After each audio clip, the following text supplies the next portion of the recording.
अस्सलाम वालेकुम to everyone. Welcome to daffodil रत्तर यूट्यूब चैनल। आज का हमारा जो टॉपिक है उस टॉपिक का नाम है कंडीशनल सेंटेंसेस। कंडीशनल सेंटेंसेस में क्या होता है कि कभी कभी हम कंडीशंस रखते हैं कि इसका मतलब ये होगा कि अगर आप मेहनत करोगे तो आप कामयाब हो जाओगे। इसका मतलब ये होगा कि अगर ऐसे भी कहें कि अगर मैं इस्लामाबाद गया तो आपके लिए बाइक लेके आऊँगा। इसका मतलब ये क्या है कि ये होते क्या है, ये कंडीशन से हैं हमारे। अब इसमें अब रेफर करेंगे कि कंडीशनल सेंटेंसेस का मतलब क्या है। इसका मतलब ये होगा कि conditional sentences are the sentences. Conditional sentences ऐसे होते हैं, ठीक है, कंडीशनल सेंटेंसेस ऐसे होते हैं, ये ऐसे सेंटेंसेस हैं जिसका एक पार्ट ऑफ द सेंटेंसेस, इसका मतलब है एक सेंटेंस का पार्ट किसी और सेंटेंस के पार्ट पे डिपेंड करे, हम उसको कह सकते हैं कि ये हमारे क्या बन जाएंगे, ये कंडीशनल सेंटेंसेस बन जाएंगे।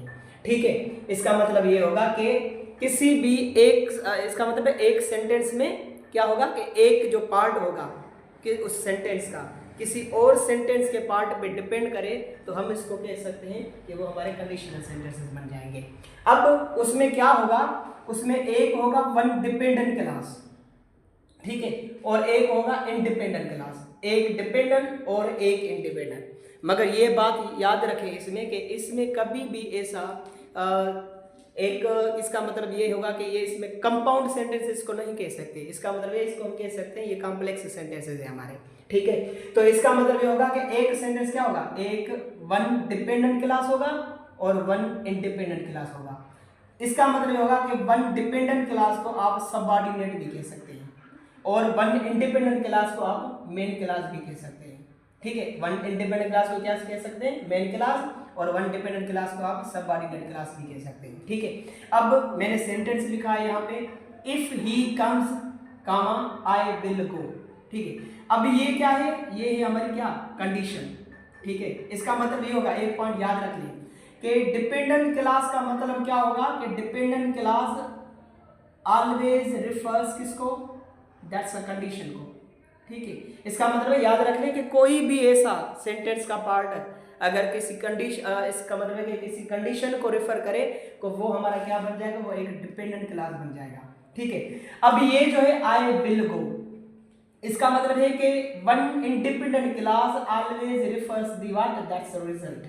ठीक है, इसका मतलब है कंडीशन क्लास का जो वन इंडिपेंडेंट क्लास होता है वो उसका जो मेन क्लास होता है वो उसका हमेशा रिजल्ट देता है। ठीक है, अब ऐसा नहीं है कि ये जो कंडीशनल सेंटेंसेस है हम एक अल्फाज से यूज करेंगे, वो दैट्स इफ होगा, नहीं। इसका मतलब ये होगा कि आप इफ से भी यूज कर सकते हैं, आप अनलेस से भी यूज कर सकते हैं, इन केस से भी, और व्हेन से, व्हेन एवर से, और प्रोवाइडेड से। इसका मतलब ये होगा, मगर एक पॉइंट आपको याद रखनी पड़ेगी कि अगर जिस सेंटेंस में आप इफ यूज कर रहे हैं, इसका मतलब अगर ऐसे कहो if he comes I will गो, तो याद रखें कि इस इफ क्लास में आप नॉट का यूजेज कर सकते हैं और इसमें भी नॉट का यूजेज कर सकते हैं। जैसे कि इफ ही डजंट कम, ठीक है, आई विलिंट गो। ठीक है, अब दोनों सेंटेंसेस को, दोनों क्लासेस को किस में मैंने बनाया, नेगेटिव में। मगर याद रखें अब मेन डिफरेंस क्या बन जाएगा इस इफ का और एक अनलेस का। मेन डिफरेंस ये बन जाएगा कि अगर ऐसे लिखें unless he comes I will गो, तो इसका मतलब याद रखें कि अनलेस के साथ साथ कभी भी नॉट का यूजेज हो ही नहीं सकता। अगर ऐसे कहूं कि unless he doesn't come I will not go, तो इसका मतलब है अनलेस में क्या करेंगे, अनलेस में नो नॉट का यूजेज वहां पे हो ही नहीं सकता। मगर इफ में आप दोनों सेंटेंसेस के पार्ट में आप नॉट का यूजेज कर सकते हैं। ठीक है, तो इसका मतलब ये बन जाएगा। एक और पॉइंट यहाँ पे ऐड करें कि इफ और अनलेस का जो दोनों अल्फाज है, इसमें दोनों में विल का, इसमें इसका मतलब ये होगा कि वन डिपेंडेंट क्लास में अगर इफ हमारा, अगर ऐसे कहो if he will come I will गो, इसका मतलब है ये जो इफ वहां इस सेंटेंस में विल यूज करें वहां पे विल का कॉन्सेप्ट हो ही नहीं सकता, चाहे इफ हो चाहे अनलेस हो। अगर ऐसे कहो इन केस, ठीक है, it rains I will take an umbrella, तो इसको भी हम यूज कर सकते हैं। अगर ऐसे कहो कि when he comes I will go और whenever he comes I will go. अगर प्रोवाइडेड का मतलब ये होगा आई गो प्रोवाइडेड ही कम्स, मगर ये याद रखें प्रोवाइडेड हमारी कंजक्शन भी है, प्रोवाइडेड हमारी क्या है, ये कंजक्शन भी है, मगर प्रोवाइडेड हमारा ये वर्ब भी है। अगर ऐसे कहूँ कि this school provide us good education, तो वहां पे ये जो प्रोवाइड है वो क्या है, दैट्स मेन वर्ब है। मगर ऐसे कहूँ कि आई गो प्रोवाइडेड ही कम्स, तो इसका मतलब है अब ये जो प्रोवाइडेड है ये दो क्लासेस को कंबाइन कर रहा है, तो इसका मतलब है ये क्या बन जाएगा, ये